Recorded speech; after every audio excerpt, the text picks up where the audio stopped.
Hello, everyone. I was really glad to hear such an interesting mix of things that people are working on and motivated by and thinking about, because I think some of the things I'm about to talk about might sound kind of very wide-ranging and not it may not be kind of instantly clear how they're all connected, but I suppose the purpose of this the framing is to kind of, I don't know, help us to start thinking about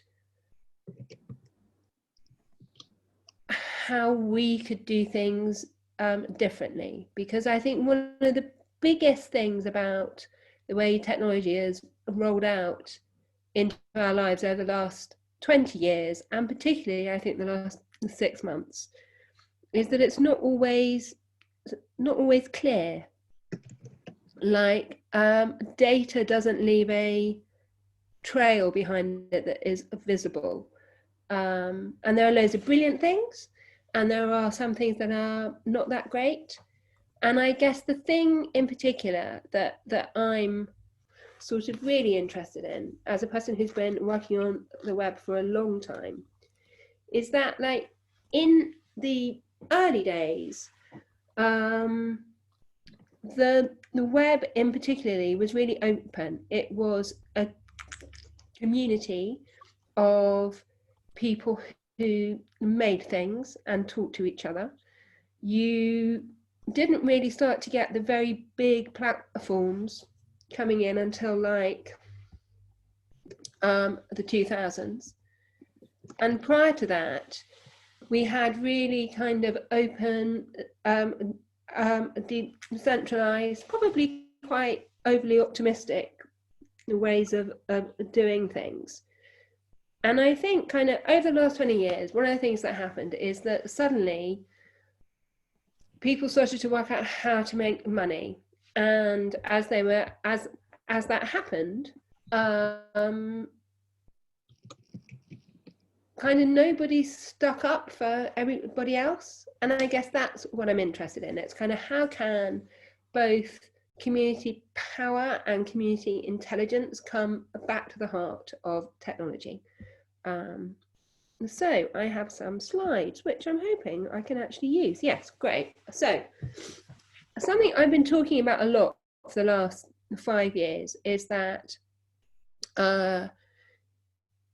new technologies are kind of changing such a lot of things about how we live, how we work, how we vote, how we're educated, how we find the life partners, how our health is managed. It's kind of all these very different things that don't appear to be immediately connected, that actually there's an extent to which, in order to be kind of properly empowered and properly engaged, we need to start thinking about what an updated version of the social contract looks like. And that's partly because there's a lot of complexity that is not apparent to us. You know, there's the, as I'll come to in a moment, like there's the complexity that Facebook brings to life, which is not easy to interrogate. There's the complexity that, for instance, relying on Google Maps rather than developing the ability to remember where we've been and spatially locate ourselves. You know, that might sound like a tiny thing, but the way that we're using technology is changing how we retain information, how we understand things, as well as how we interact with each other. And like, as I was talking about earlier, it's all about power. And it's kind of lots of different kinds of power. And so it might be the power of big tech that is coming out of Silicon Valley. It might be the power of influence from political activists or foreign governments. It might be the power of the surveillance and control. And it might actually, you know, there's this kind of very troubling thing, I think, that happens particularly with governments and public services, is that very often technology is rolled out because people think it's cheaper without really understanding the total cost. So I'll send a link and maybe like a few things to read after this, but there's a journalism outfit in the States called the Markup, who they did an audit of how many kind of ad trackers and things were on the kinds of the free the software that lots of charities use to run their sites. And they found that if you use Disqus, for instance, to have a community element, then that was likely to bring with it 18 different trackers that were not apparent to anyone, you know. And so the thing is, there's all these really complex things happening where things look like they're cheap or free, but they're potentially incredibly expensive in terms of the information that we're exchanging. But not just that, they're actually, you know, potentially incredibly expensive in terms of the power that is being kind of given away. And I suppose what I'm going to do for the next like 20 minutes is kind of talk you through like a kind of slightly scattergun view of the landscape of some different things that are happening, run you through a few, I think, more hopeful, provocative thoughts, and kind of leave you with a few questions.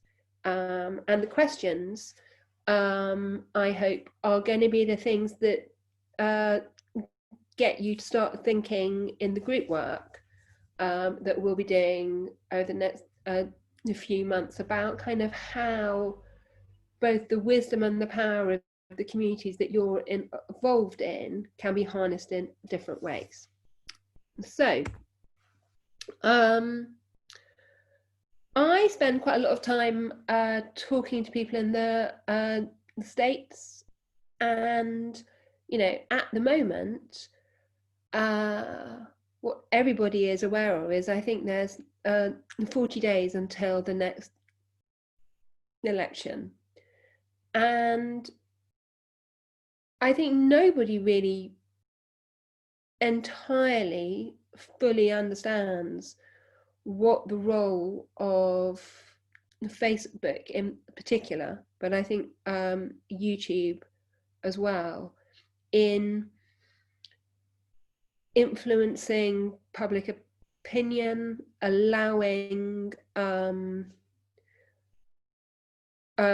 misinformation to be shared, and kind of really intensifying strongly held beliefs. And just this week, there was an article that was published in the Verge, which is a technology magazine, that really interrogated the ways that Facebook has been, I don't know, maybe not completely honest and open about the way that its tools are used. And one of the things that came up in here is that lots of engineers at Facebook, and so the people who are making the product, are incredibly concerned about the way that groups work, and that the moment you express an interest in a specific thing, many related groups are advertised to you. And there's a huge number of people who get their news primarily on Facebook, primarily mediated through people they know who trust that information because it comes with the stamp of people they know. And it feels like, you know, I think it's impossible to say the extent to which Facebook alone is responsible, but this feels like a really important ingredient in the way that communities are being polarized, in the way that we're being, you know, it's becoming easier and easier to look for difference with others and to get very entrenched in one's own opinions, you know, and that feels like, you know, this amazing technology that ought to be bringing us together, that is like today allowing us to come together out of our own homes, is actually kind of pulling us apart in ways that nobody really has worked out how to mitigate. In completely different kinds of power, thinking about Amazon. So Amazon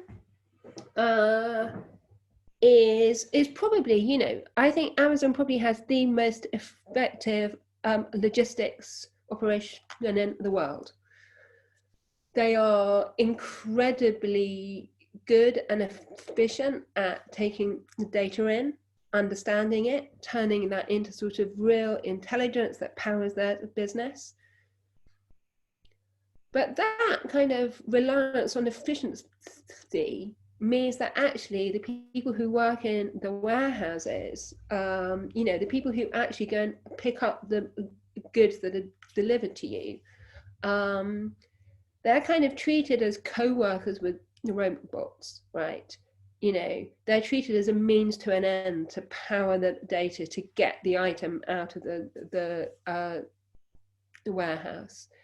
And there's a great book that I really recommend everybody looks at, which is James Bloodworth's Hired, that includes a chapter in there about what life is like as an Amazon worker in the warehouse. You know, the idea that over a 12 to 15 hour working a day, you would have the breaks that were only just long enough to walk to the toilet and back, that you would be, I suppose, treated as a machine who is augmenting the data capture and the data delivery. The pay is terrible, it's insecure. This is often kind of not the big story when people talk about the gig economy, but that actually there are many hidden workers in all aspects of automation. There are actually, whether it's moderating content, sorting data, picking goods, there are many people whose, I think, kind of actually their humanity is being kind of treated as less important than the efficiency of a business or the power of a bot. And kind of off the back of that, during the pandemic alone, I think Jeff Bezos has, I might get this wrong, and so don't quote me, but I read this the other day, that during the pandemic, Jeff Bezos, I think, has made enough money to write off all student debt in the States. Like, there's the power of all these teeny tiny interactions that might seem to us as fairly marginal. They are the most incredible money-making exercise the world has ever known. And what that is enabling is different kinds of soft power. And so Bezos is now starting a school, right? And if we think about Facebook, I think there are 3.2 billion users on Facebook. If it was a country, I think it would be, if not the biggest country in the world, the second. But there's no democratic right there. I don't want to dwell too much on big tech because there's lots of other things, but I think I just sort of wanted to bring to everyone's attention that things that we use all the time are pretty sort of powerful. I'm aware I really have to speed up. Sorry. So the next thing, I don't know if anybody noticed this week. There was over the weekend an American academic was tweeting about the picture on the right, which is of him on a Zoom with a colleague who is black, and he'd done the thing of dropping in a background, and having dropped in the background, the Zoom algorithm wasn't able to recognize his skin. So if you see, he doesn't have a head or any arms there, maybe a little bit of a left arm. And in order to rectify that, he put a white globe behind his head. And at that moment, the Zoom algorithm recognized him as a person who had a head. And many people talk about this, about how you know, it is apparently very hard to recognize the skin tone in an automated environment. But I would argue that if you can't recognize it, if you can't do the job of seeing everyone you're trying to reach, then it's not a product that's fit for purpose. And this is just one of the many ways that the kinds of ingrained bias and prejudice that you see elsewhere in society are kind of sped up and ingrained in tech. Oh, I've gone the wrong way. Which leads me to a whole other area. And so I'm kind of nearly at the end of the doom and gloom, which is about 2 years ago now, the Met Police in London, they created a thing called the gangs matrix. And the thing that this did is it skimmed various bits of information, generally about young black men and boys, actually, and worked out the likelihood of them being involved in the gang. And the kinds of information it was looking at was kind of the things they were listening to on Spotify, who their friends were. And out of that information, it was inferring the risk level that then impacted their ability to claim benefits, have housing, be educated, and it increased their propensity to be detained. And this was all sort of based on kind of incredibly speculative and, I think, racist ways of understanding information and thinking about the world. And it was only because of a mixture of civil society activists who were standing up for their communities and journalists that actually, you know, the way this work was totally changed, and it's been found to be breaking the law. But you know, the thing that happened was a system was changing and affecting the lives and the life chances of hundreds of young men and boys, and what they, there wasn't an official way to get redress.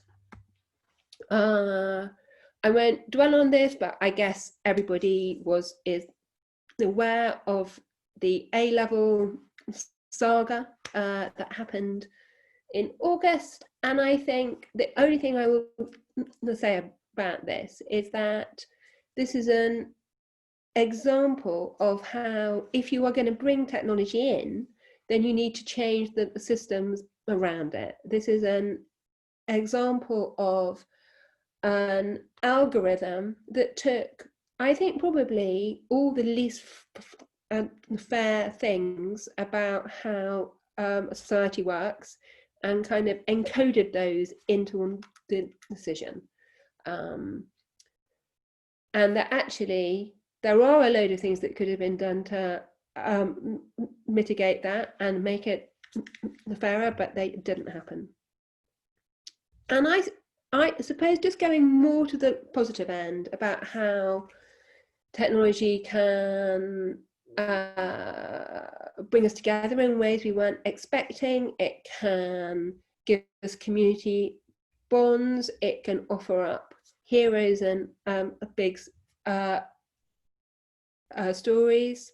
I think everyone probably saw this picture of Patrick Hutchinson in, I think it was June or July, who was attending the Black Lives Matter protest and rescued, a demonstrator from the opposite camp. And I think the way that the visibility of the Black Lives Matter protests was really intensified by technology, but and helped to bring us together across countries, across boundaries. It brought the scenes of, I think, absolute horror that many of us would not be exposed to into our homes. And I do think that potentially the power of all the things I've been moaning about, of Facebook and Twitter and Instagram, actually really kind of help to bring communities together. Probably lots of you have done things like this. This is a Zoom choir that's been meeting in Stoke, one of hundreds all over the country. And mutual aid. I mean, I've got more to say about mutual aid another day, but I think there are pros and cons to how things like WhatsApp has helped communities to come together. And whether or not that could have happened without those tools, I think it's kind of interesting to talk about. Right, I think I've got 5 minutes. Is that right? Okay, great. Right, I'm going to go really quickly then. Lastly, I just wanted to say that there are really, in the tech space, there are a number of amazing organizations such as the Algorithmic Justice League, who are coming together to query that. But the thing that I think is missing is there aren't that many groups or communities who are sort of taking technology over and saying it could be good. These are the things that could happen. It's very easy to call out all the bad things. It's much harder to make positive examples, but I don't think it's impossible. So really quickly, I have some completely random prompts. But having kind of given you, I guess, loads of doom and gloom, I wanted to sort of lift us all up with a bit of hopefulness. So, right, this first one, I don't know if you'll be able to, can everybody read the quote? Because it might be, you've got the little heads on Zoom over the top of the quote. So just move the little heads. We can see it. So this is Audrey Tang, who is the digital minister in Taiwan, who is talking about here the power of what she calls social technology. And so people taking a thing like masks and choosing to wear them collectively, and the power of doing that in a group of showing a difference. Hang on. Oh, sorry, I've just gone much too quickly. This quote, I'll send the slides. I won't read these all out now. This is Reniero Lodge talking about how the mess that we're living in is a deliberate one, and it can be rebuilt in a positive way, you know. And so it's not just the fact that, oh my God, Facebook is kind of here ruining everyone's lives. There are alternatives. This one, I think about this a lot, and I don't really understand it. It's kind of sort of slightly mind-bending. But Donna Haraway, who is an academic in the States, in like 1989, I think, wrote the Cyborg Manifesto that includes this line, that our best machines are made from sunshine. We are nowhere near so fluid, being material and opaque. And I think what she's talking about there is like how technology, all kinds of technologies, can almost bend and be flexible in different ways that we aren't able to. And how do those two things interact? How can we kind of make difference happen? This is Tidhi Bhattacharya, who is an feminist academic, talking about how really a lot of the times things are organized around extracting. And I've really taken this to heart and kind of riffed on it slightly. And if we think, you know, and so if we can think about technology not as like making, but as life making, what does that mean, right? It's not just about kind of passing things around, getting likes, but really thinking about the meaning. And then lastly, as a little bit of levity, which I think is worth thinking about, particularly now that we're all kind of in our own homes, looking at each other through screens. There was a really interesting study done of what happened to people who were using online dating, and kind of how people were talking to each other and how people were communicating with each other. And apparently it is true that people who use emojis when they're chatting, they develop intimacy more quickly, because, you know, the idea that we have a shared signs and symbols that we're able to give to each other, that a shortcut all the sort of rational thinking and signal navigating that we're doing, I thought was super interesting. And I'm just going to leave you with 4 questions.